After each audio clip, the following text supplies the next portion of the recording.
que a gente está vendo, explicar um pouquinho para o pessoal aí que está no YouTube com a gente. A gente está fazendo essa celebração como um teste e nós estamos transmitindo aqui ao vivo no YouTube, mas também com uma sala aberta pelo Zoom. Então, se você quiser participar com a gente, alguém pode postar aí no chat o link e você pode participar com a gente. A gente está fazendo esse teste porque, devido à pandemia, tudo que está acontecendo, a gente percebeu que o nosso encontro físico ficou realmente impossibilitado, mas também a saudade é muito grande, a gente quer estar junto, a gente quer se ver, a gente queria se tocar, né? E o Zoom é uma forma da gente ter essa sala de encontro, uma sala onde a gente pode pelo menos se ver, se ouvir, se cumprimentar. A primeira coisa que eu falei hoje foi com a Glorinha, né? Falei, ô Glorinha, cortou o cabelo? Isso é muito legal, porque, é claro, né, os irmãos do YouTube não estão vendo a Glorinha toda bonita, com o cabelão cortado, começando o ano aí, dando uma repaginada, né? Uma maravilha.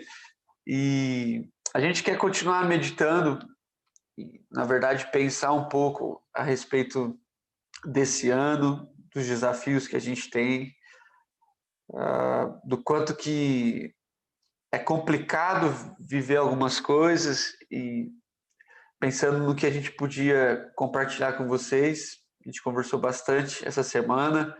Temos uma surpresa em seguida, né, a respeito da Sala 70, que alguém sugeriu que seria as pessoas mais próximas a 70 anos, né? Mas sobraria pouca gente, não vou nem comentar quais as pessoas, eles já sabem quem são. E, e a gente quer meditar no texto de Tiago, Tiago capítulo 4. Quero ler os versos 13 a 15, apenas 3 versículos, que a gente acredita ser muito oportuno para essa manhã, para essa primeira celebração do ano, e pedindo essa orientação, essa busca. Então, Tiago capítulo 4, a gente lê do versículo 13 até o versículo 15. Diz assim: Atendei agora, vós que dizeis, hoje ou amanhã iremos para a cidade tal, e lá passaremos um ano, e negociaremos, e teremos lucro. Vós não sabeis o que sucederá amanhã. Que é a vossa vida? Sois apenas como neblina que aparece por um instante e logo se dissipa. Em vez disso, devis dizer, se o Senhor quiser, não só viveremos, como também faremos isso ou aquilo. Amém. Só até aqui. Queria orar mais uma vez para que Deus possa falar aos nossos corações. Pai, nessa manhã nós nos colocamos mais uma vez diante do Senhor e te pedimos no nome de Jesus que a tua palavra encontre nosso coração, nossa mente, que o Senhor trabalhe realmente tudo o que o Senhor quer trabalhar em nós, que nessa manhã sejamos encontrados pelo Senhor, tratados pelo Senhor, encorajados pelo Senhor, e que essa primeira meditação como igreja seja também uma orientação do Senhor para todos nós. Então, a despeito de tudo que eu não consegui falar, e até das coisas que eu falar, que o que fique para o nosso coração é realmente o que o Senhor quer tratar em todos nós nessa manhã. Nos abençoe, é o que nós pedimos no nome de Jesus. Amém. Amém. Amém, irmãos. Se vocês quiserem, puderem deixar aí o texto aberto, a gente vai conversar um pouquinho sobre esse texto. Texto que já conversamos há uns 4 anos atrás, mas que a gente volta a falar hoje. Bom, começo de ano é sempre um tempo de busca, né? de planejamento, de conversas, de processos, de sonhos. A gente pensa a respeito das viagens de pequeno e longo prazo que a gente quer fazer, ainda mais agora, que o planejamento é até mais necessário do que antes. A gente pensa em cursos que a gente quer fazer. Ontem conversava com um irmão que falava de alguns exames que ele quer prestar, alguns sonhos que ele tem em relação à sua carreira, tudo mais. Começo de ano a gente fala sobre investimentos, a gente crê mesmo que a gente vai poupar mais recursos e vai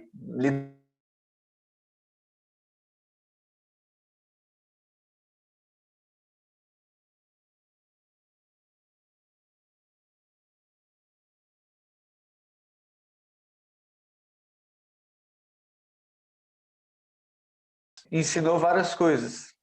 2020 nos fez pensar a respeito desses projetos. A gente sabe que no começo de ano a gente sempre tenta planejar tudo, mas de repente 2020 nos mostrou que nem todos os planejamentos eles de fato acontecem, né? Isso todo ano já era real, mas 2020 foi mais intenso, né? Por exemplo, o sonho de emagrecer é quase coletivo, né? Mas quase ninguém consegue. Mas 2020 nos trouxe novos desafios, né? E uma das coisas que eu percebi na nossa fragilidade é que o ano de 2020 marcou tanto a gente que a gente entra 2021 com menos expectativas, com menos sonhos, com menos projetos. É estranho isso, porque toda virada de ano é aquela virada boa que todo mundo quer ver os fogos e que inclusive não aconteceram. Foram fogos espontâneos, né? Não organizados pelas prefeituras e sem nenhum ajuntamento. Parece que o ano virou, mas não virou. Não virou na mesma intensidade, não virou do mesmo jeito. E alguns de nós viramos sem sonhar, sem esperar que de fato nada pode ser novo. Esse texto aqui, de certa forma, ele confronta um pouco esse nosso jeito de fazer planejamentos, de fazer processos, né? E eu acho que quando a gente analisa de fato o texto, a gente percebe em primeiro lugar que não há erros em projetos, né? Há muita gente que fala que a gente tem que depender de Deus e que por causa disso a gente não tem que planejar nada, né? Pelo contrário, a Bíblia revela um Deus organizado, Jesus é um Deus organizado, os apóstolos eram organizados, a igreja é organizada, mas a gente consegue trabalhar uma parceria, vamos dizer assim, na nossa organização. Então aqui o texto trabalha uma má organização, em primeiro lugar, assim, né? Você consegue perceber que é um projeto totalmente bom, estável, bem pensado, mas com alguns desafios que são condenados aqui por Tiago.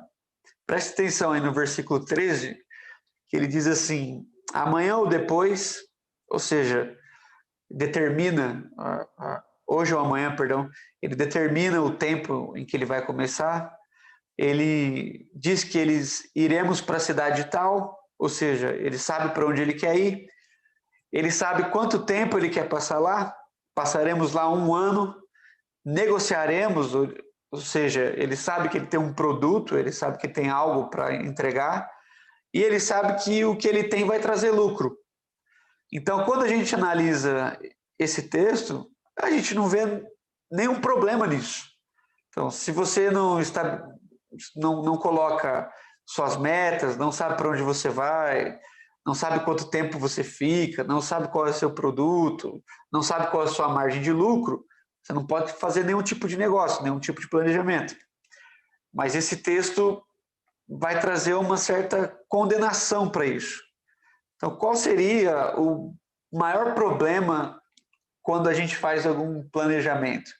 E o Tiago vai colocar aqui que o problema de qualquer planejamento é quando ele é feito de forma autônoma, onde a gente estabelece processos, metas, a gente sonha, a gente escreve, mas a gente faz tudo isso independente do que Deus tem preparado para nós, né? E aí, Tiago tenta solucionar isso fazendo algumas perguntas, né? E essas perguntas começam com o tipo de coisa de o que é a vossa vida? Você está planejando um tanto de coisa, mas responde essa questão mais simples, né? O que é a vossa vida? Quem são vocês? Vocês já perceberam que vocês são como neblina? Ou seja, aqui na nossa região tem muita neblina. Tem dia que a gente literalmente não consegue ver o prédio da frente. As crianças gostam de ver, a Sara fica toda feliz lá vendo a neblina, mas é muito interessante como aquilo muito depressa passa. Tiago fala assim, vocês são como neblina, ou seja, vocês estão calculando tudo isso sem perceber quem vocês de fato são e principalmente quem Deus é na vida de vocês. E aí ele fecha esse raciocínio trazendo a ideia de que tudo acontece sobre uma vontade, e a vontade de Deus. Por isso ele nos ensina que, ao invés de fazer projetos autônomos, a gente tem que incluir esse se o Senhor quiser. Não só viveremos isso ou aquilo, mas também faremos isto ou aquilo. A grande diferença aqui está, de fato, nesse se o Senhor quiser. E aí a gente lida com o princípio de vontade de Deus, que é um tema delicado, mas que não tem como fugir de tudo isso, né? E aí quando a gente olha para esse tipo de planejamento e quando a gente passa as folhas do Evangelho e começa a ver como Jesus planeja, a gente percebe em várias ocasiões que Jesus sabe para a cidade que vai, sabe quanto tempo ele vai ficar lá, sabe exatamente o que ele vai fazer, mas que ele está dentro de um projeto maior. Quando Jesus tem 12 anos, ele fica no templo, sua família se vai, depois eles percebem que ele não estava junto ali do pessoal, e eles voltam para conversar com Jesus, e Jesus assusta, né, a todos com a sua resposta. Ele diz assim, vocês não sabiam que eu deveria estar aqui? Então, é um senso de propósito muito bem estabelecido, mas também é um senso de destino muito bem estabelecido. Porque desde as primeiras conversas que Jesus tem com os discípulos, ele já fala a respeito de como a sua vida se daria o fim, a respeito da sua ressurreição. Então eu queria meditar como que a gente pode trabalhar a nossa vida de forma organizada, como a gente pode sonhar, como a gente pode ter esperança, sim, de um tempo melhor, de uma vida melhor, de uma família mais estabelecida, de acordo com a vontade de Deus. E é por isso que eu quero usar o exemplo de Jesus nessa caminhada. Então, a primeira coisa que eu percebo em Jesus, que é totalmente diferente dessas pessoas com que Tiago está dialogando aqui, é que Jesus, em primeiro lugar, ele faz projetos estabelecidos na oração. É muito interessante notar que Jesus, do começo ao fim do seu ministério, ele é pego orando diversas vezes. Diversas vezes. Eu estava folheando aqui os evangelhos, depois você pode fazer isso, e você percebe que Jesus, de tempo em tempo, os evangelistas fazem questão de mostrar que ele retirava um tempo de oração. Esse tempo às vezes era mais curto, esse tempo às vezes era de uma madrugada, esse tempo às vezes era de dias e semanas, mas o que a gente sabe é que Jesus tinha como base do seu planejamento, em primeiro lugar, a oração. Estou tentando dizer é que Jesus não deu um passo ministerial, não deu um passo de vida antes de ter um tempo sério, tempo concreto de oração. E das vezes que Jesus ora, pelo menos 3 são muito marcantes, porque são transitórias, assim, são movimentos que mostram a transição ministerial de Jesus. O primeiro grande momento que Jesus tem de oração é o momento que ele ora por 40 dias, 40 noites, né? 40 dias ininterruptamente. Jesus tem um tempo de oração, de meditação e de jejum antes de ser tentado. E aí você tem esse texto em Mateus e você tem isso também em Lucas.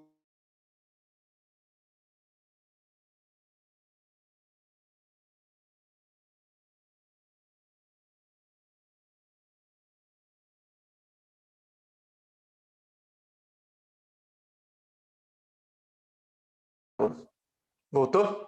Aí. Então você tem o texto em Lucas e você tem o texto em Mateus, o texto que Jesus ora os 40 dias. E o texto diz que quando Jesus teve fome, o diabo veio a ele e diz assim, ó, tá vendo essas pedras? Transforma essas pedras em pão, porque se você é o filho de Deus, você tem poder para fazer tudo isso. E é interessante o que Jesus responde, né? Não só de pão viverá o homem, mas de toda palavra que procede da boca de Deus. E o diabo continua trazendo tentações para Jesus, e agora tentações baseadas na Bíblia, trazendo textos bíblicos. O diabo diz, está escrito. Então, ele começa a usar da palavra de Deus para trabalhar a fidelidade do coração de Jesus. Então, está escrito. E Jesus responde, mas também está escrito. Ou seja, você está lendo o que você quer ler da lei. Também está escrito isso aqui. E o texto bíblico diz que Jesus passou ali por toda sorte de tentações, só são 3 narradas, né? Mas que no fim desse período ele se manteve aprovado e ele então dá início ao seu ministério.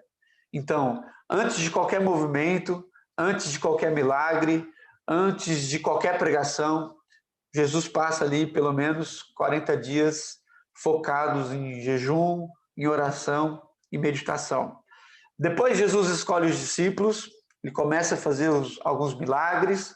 Você tem em Mateus o Sermão do Monte, e um pouco à frente você tem um movimento de transição no ministério de Jesus, que é quando ele decide ir para Jerusalém, ou seja, o tempo que ele caminha definitivamente para ser morto e, enfim, ressuscitar.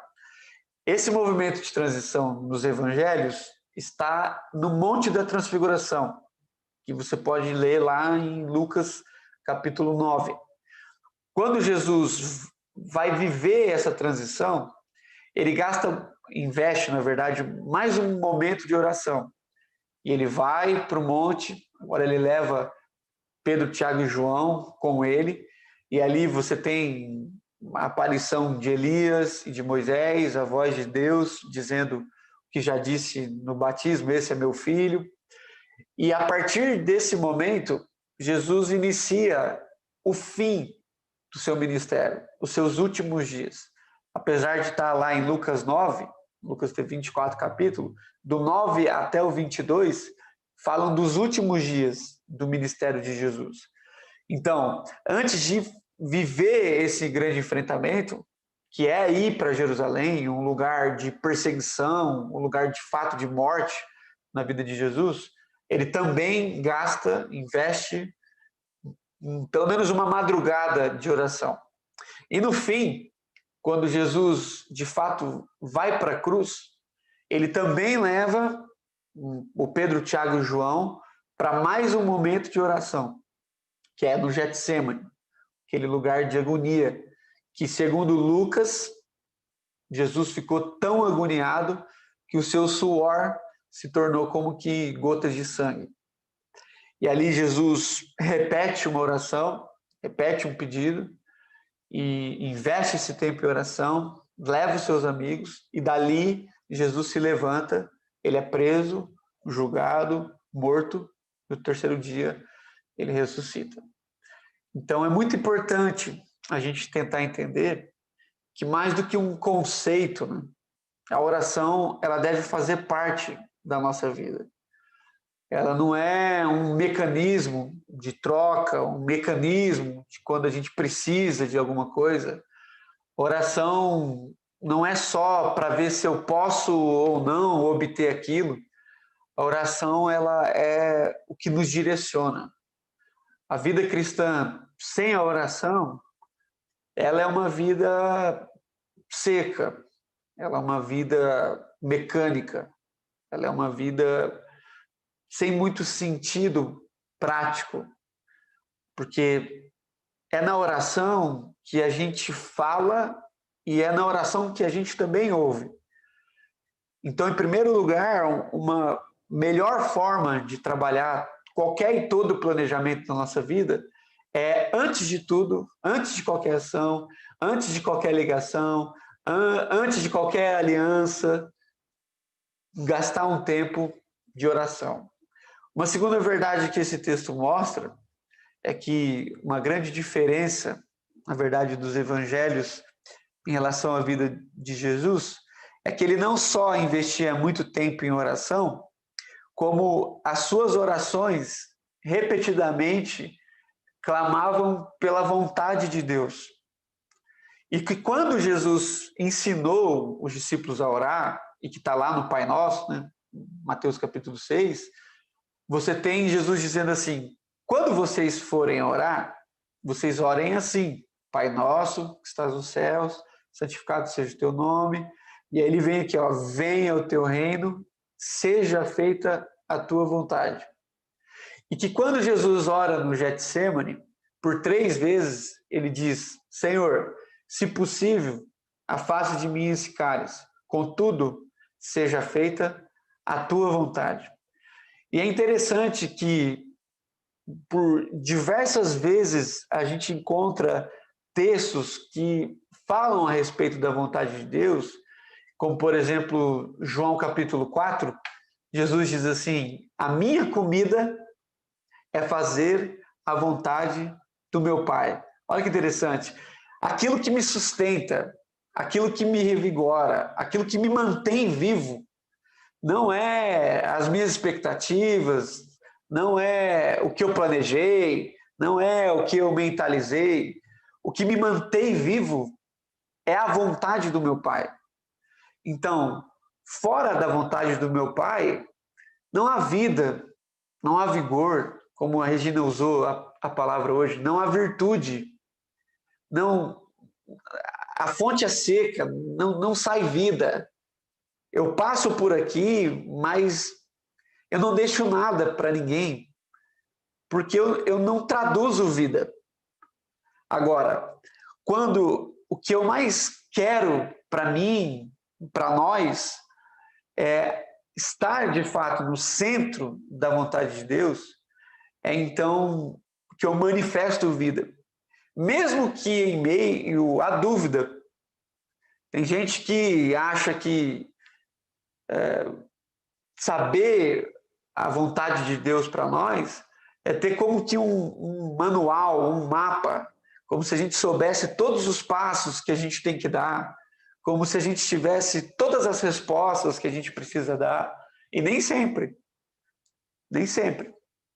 Muitas vezes a gente vive em meio à dúvida. E a pergunta então é: como é que vive a vontade de Deus quando a gente não sabe o que a gente tem que fazer? E talvez a melhor resposta seja infidelidade. Infidelidade.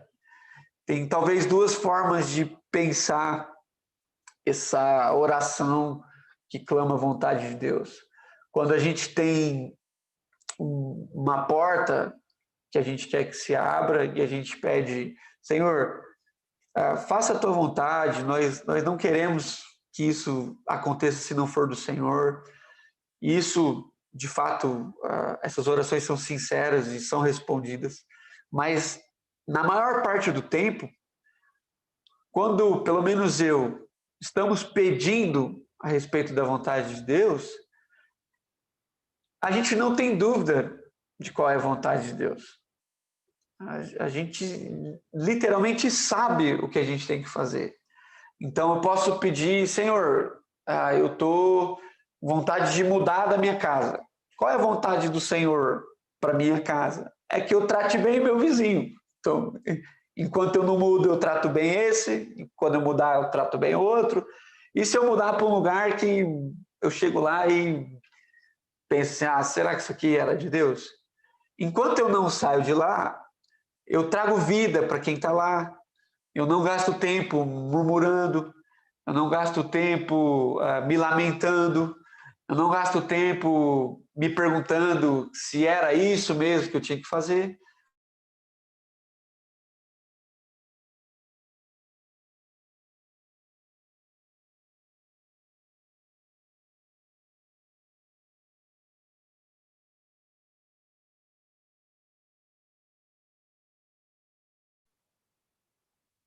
Aí, eu não gasto tempo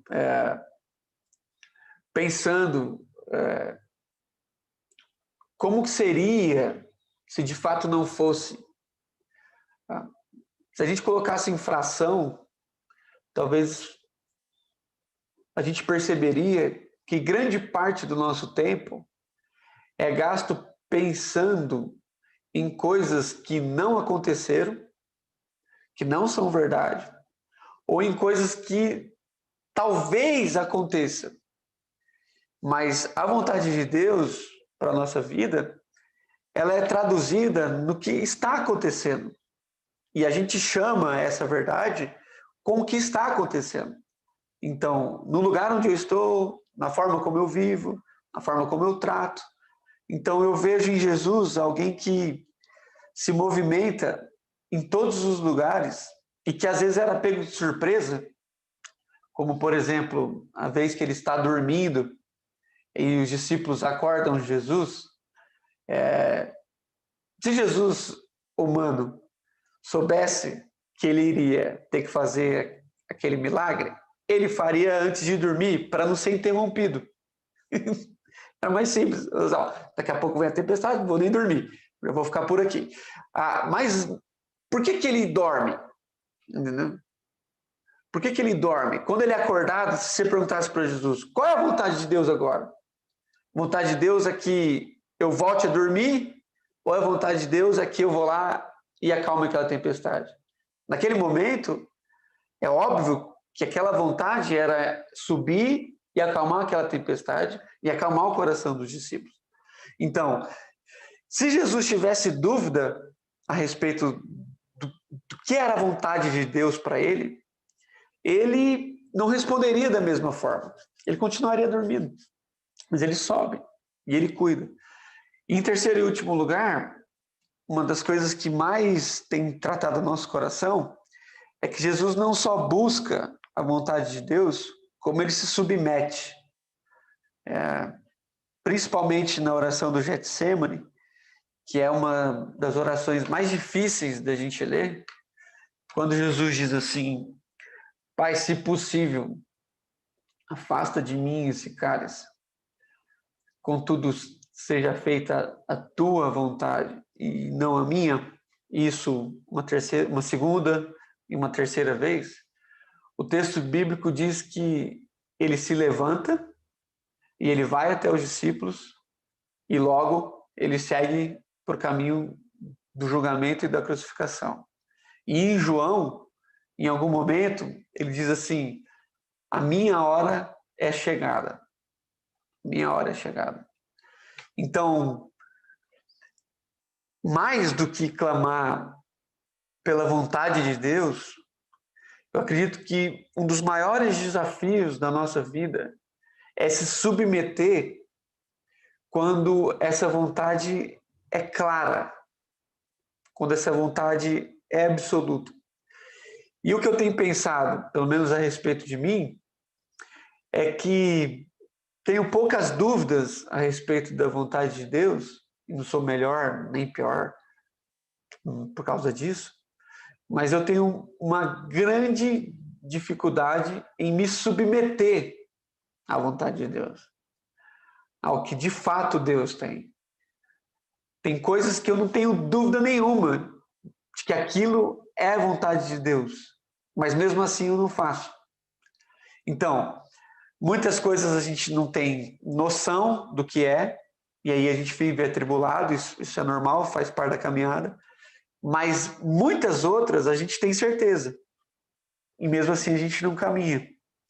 Então, quando eu analiso esses textos que eu citei, aliançados ao texto de Tiago, eu tento trabalhar o meu coração, e eu queria muito que Deus também trabalhasse o seu coração, para que a gente participasse dessa caminhada proposta por Jesus, né?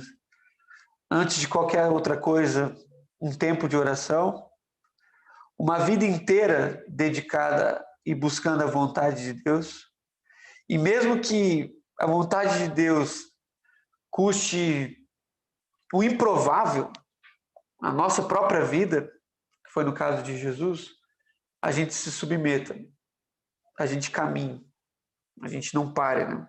E pensando em submissão, uma palavra bem delicada nos nossos dias, né? O que seria se submeter, né? Uma das frases que o pessoal usa muito hoje é o que tem para hoje, né? É o que tem para hoje.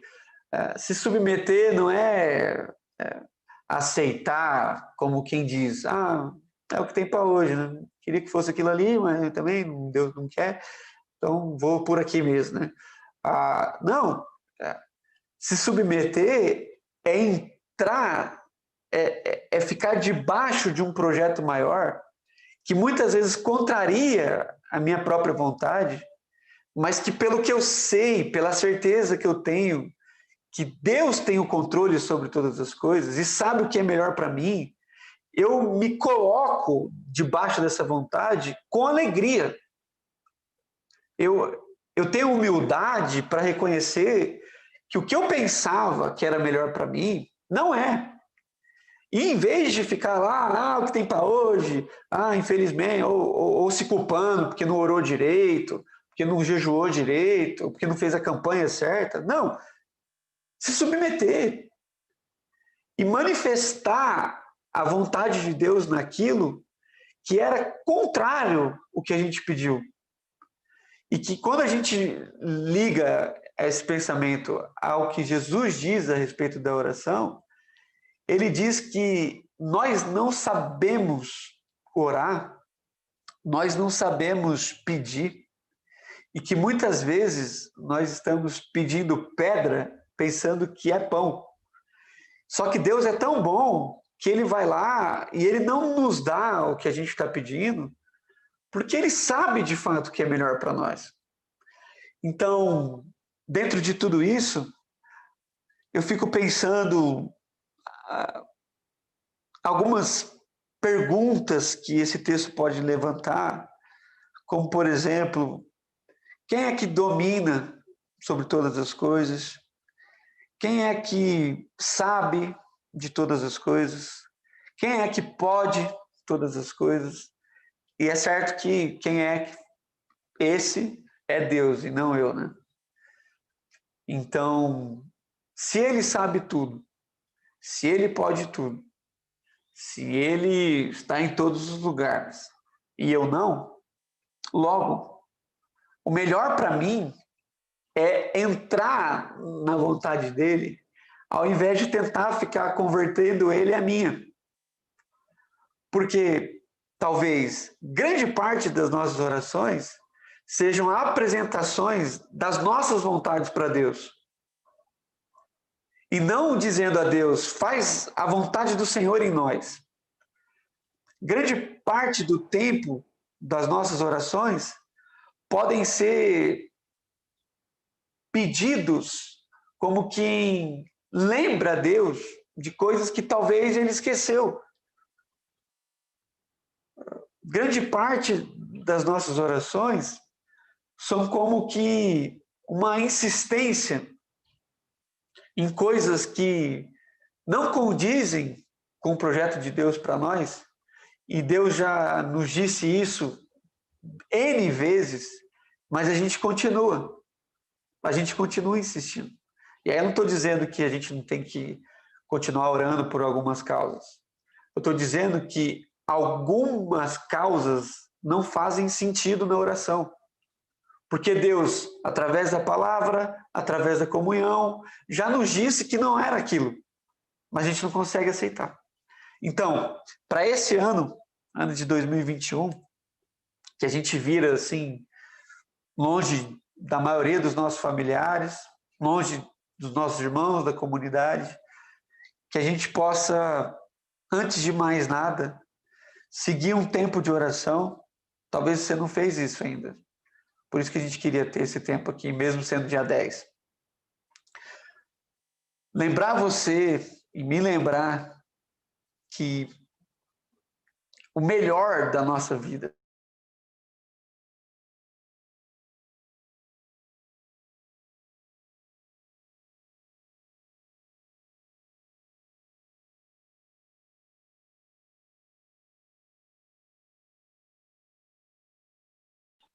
Alô? Aí, gente. Eu tô com alguns desafios na internet aqui, mas eu consigo ouvir quando eu travo.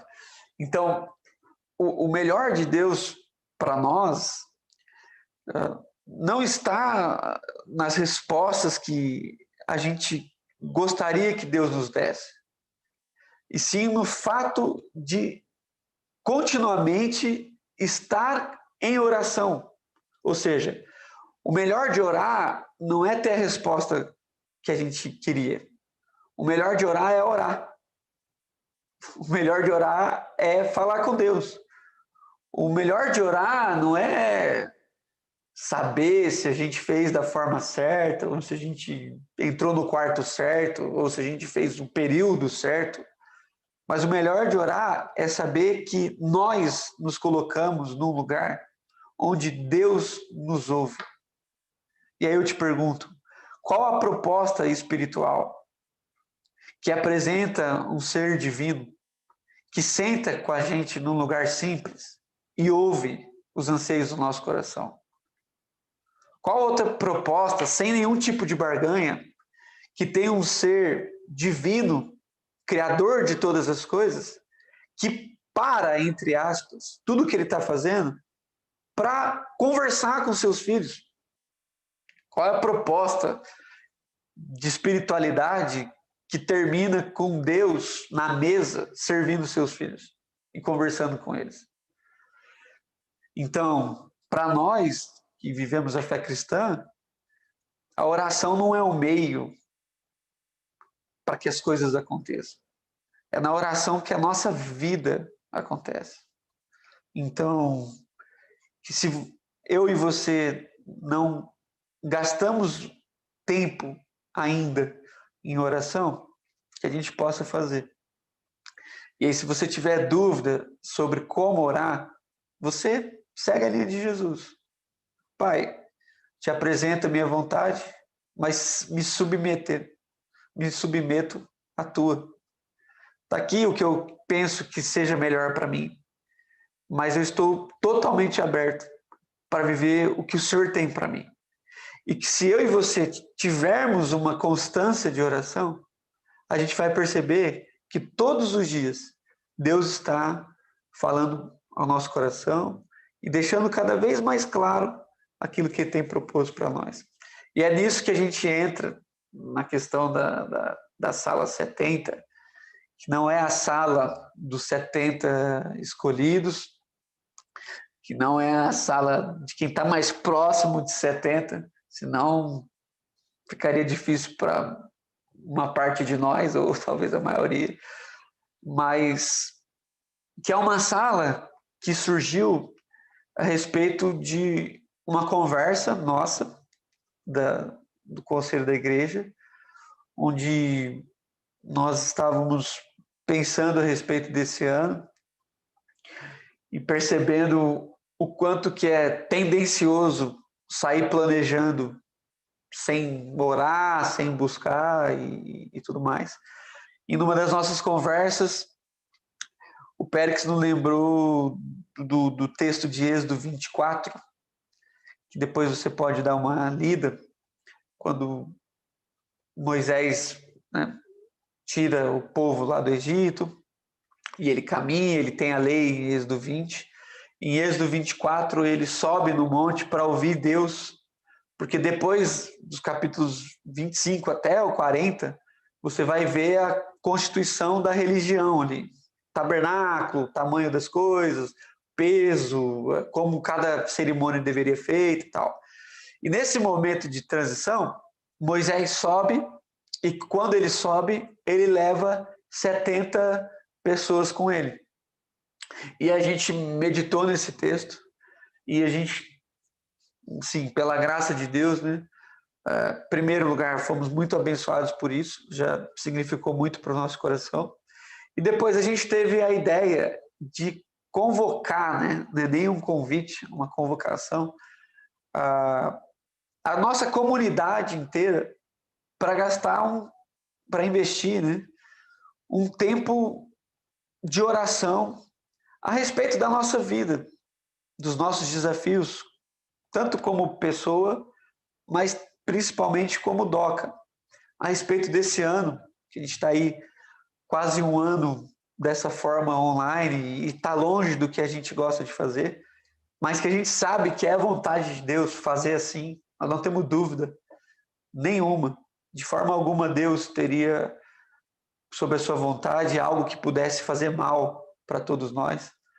Então a gente está preferindo esse movimento online e a gente lança hoje essa campanha, esse movimento de oração, que a gente chamou de Sala 70, que surgiu do texto bíblico, que abençoou muito a nossa vida, mas que agora a gente quer convidar você para fazer parte disso. Numa imagem, numa ilustração, seria como se nós estivéssemos subindo junto esse monte para ouvir o que Deus tem para a nossa vida.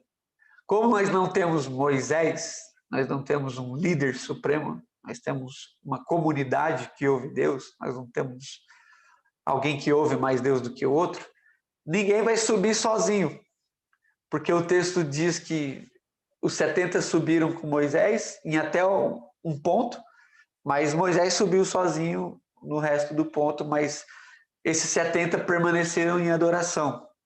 Como nós fazemos todos parte desses mesmos 70, nós queremos subir juntos e queremos viver esse movimento de adoração, de busca e de oração.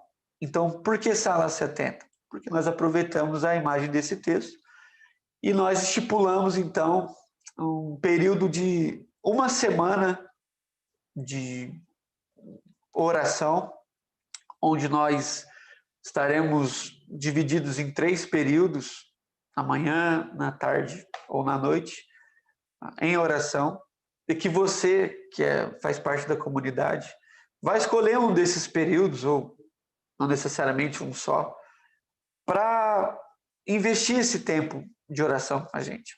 E aí você fala, mas vai ser sala porque vai ser pelo Zoom? Não. Cada irmão, cada irmã está fazendo a sua oração, o seu tempo com Deus, a sua sala, no seu lugar, no seu quarto.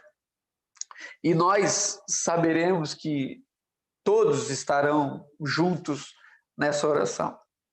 E se chama Sala 70 porque no domingo, nesse horário da celebração, no finzinho da celebração, nós fecharemos a celebração, aí sim, pelo Zoom, até os irmãos que estão no YouTube poderão entrar no Zoom, e nós teremos um tempo junto de oração, onde a gente encerra esse período de uma semana, que a gente colocou a proposta de 70 horas de oração, e é óbvio que não são horas corridas, né? Mas são horas investidas. Então, por exemplo, se eu orei 30 minutos por dia nesse propósito de buscar a vontade de Deus para a nossa comunidade e tudo mais, eu vou contabilizar isso e junto com a meia hora do outro irmão, deu 1 hora de oração na comunidade. Então, para contabilizar isso de uma forma onde a gente possa realmente ver que nós estamos engajados em oração, embora seja impossível contabilizar certinho, eu imagino que você não conta a hora aí, vou orar 5 minutos. Mas para esse momento específico, que você consiga, pelo menos, ter uma noção. Ó, eu orei tanto tempo, eu investi esse tempo em oração, e eu quero colocar isso para a minha comunidade, para que a gente celebre o fato de que todos juntos, em 7 dias, investimos 70 horas em oração. E aí, como que eu vou contabilizar isso? Na verdade, nós, né? Nós fizemos um link que vai aparecer para vocês aí em algum momento, ou no chat aqui do Zoom, no chat do YouTube. E todo dia que você fizer essa oração, no período da manhã, à tarde ou na noite, você vai lá, sem se identificar, você vai colocar o tempo que você investiu nessa oração. Hoje eu investi 15 minutos pela manhã, investi 10 minutos à tarde, investi meia hora à noite, tanto faz. E você coloca nesse lugar e alguém vai estar contabilizando e a gente vai saber que os irmãos estão em oração.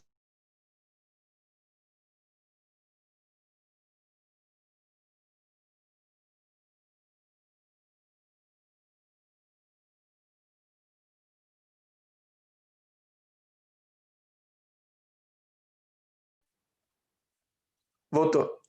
Você não precisa se identificar, o link já foi colocado aqui, mas nós queremos muito que você tenha esse tempo de oração.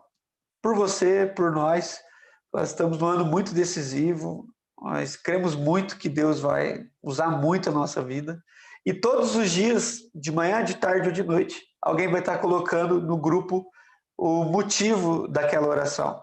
Então nós separamos 7 temas, e nós vamos colocar todos os dias, de manhã, de tarde ou de noite, para lembrar o motivo daquele dia da oração. Então, 7 dias por semana, 70 horas, orando por 7 temas específicos da nossa comunidade. Alguma coisa, Arthur, não sei quem está aí, Rafa, ficou pendente? É isso mesmo? Tá claro? Então, tudo bem. O Silinhas tentou abrir, disse que deu inválido, a gente vai ver de novo. Eu tentei abrir, eu consegui, mas a gente manda certinho para ver das dúvidas pelo grupo da DOCA. Tá bom? Então, para iniciar esse tempo, a gente queria encerrar essa celebração orando, agradecendo a Deus por esse tempo, agradecendo pela nossa vida, pela DOCA, por os irmãos que estão aqui, os irmãos que estão conosco também no YouTube. E a gente quer mesmo clamar a Deus com muita sensibilidade e quer que, diante dessas orações, uma palavra, sim, seja centro de tudo isso, né? Que é a vontade de Deus. Senhor, qual é a vontade do Senhor para isso? Revela ao nosso coração, a todos nós. Todos nós. Amém? Então, eu queria orar, queria encerrar essa celebração e startar, então, essa nossa Sala 70, que a gente ora em casa todos os dias e que no domingo que vem a gente se reúne de novo e termina e encerra esse tempo em oração aqui todos juntos. Vamos orar, então? Pai, obrigado por esse tempo. Senhor, nós agradecemos ao Senhor, louvamos o Teu nome, porque nós sabemos que podemos confiar em Ti, sabemos que o Senhor é o dono da nossa vida, que o Senhor cuida de nós, somos da Tua família, somos Teus filhos. Então, no nome de Jesus, nós queremos rogar ao Senhor que, nesse tempo, né, específico, onde todos nós estaremos aliançados em oração, que a Tua vontade seja traduzida aos nossos corações. Que todos nós, né, não só a liderança da igreja, mas que todos nós possamos ouvir a Tua voz, entender a direção do Senhor como família, os passos que nós temos que dar, os sonhos do Senhor para a nossa vida, para a nossa cidade, a comunhão, tudo que o Senhor tem para realizar através de nós. Então, que nessa Sala 70, né, nesse período de oração, que a gente realmente busque a vontade do Senhor e que, por fim, que a gente se submeta. Nós queremos colocar diante do Senhor tudo o que a gente pensa e, no fim de tudo isso, terminar dizendo como Jesus, nós nos submetemos ao que o Senhor tem.